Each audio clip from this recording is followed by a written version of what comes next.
Takže čau lidi, právě jsem v Cannes, tady v paláci, kde probíhá Canneский festival, jak filmový, tak i reklamní Cannes Lions. Soutěžíme tady, dneska vyděláváme prezentaci na Young Lions, jsou tam lidi z celého světa, je to úplně super. A teď vám ukážu, kudy tam, myslím, že tudyma, teď vám ukážu, jak si tady žijeme.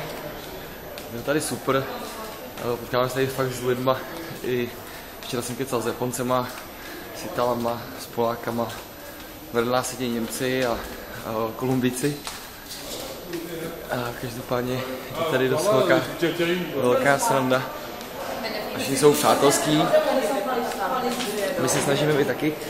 A teď vám ukážu jednu věc, chtěl bych vás pozvat totiž 28. a 29. června na akci na kvalifikaci End of the Week, která proběhne na Průkázce.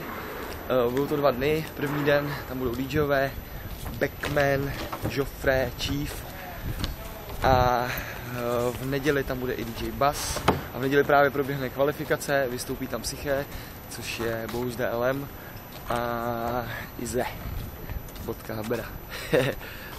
Doufám, že dorazíte podpořit tuhle party, budou zase nějaký malovačky, grafity a sejdeme se teda 28. a 29. na Beton Beach, bude to přes den, vždycky tak o 3 hodin do těch 10 a teď si koukněte tady, jak to vypadá.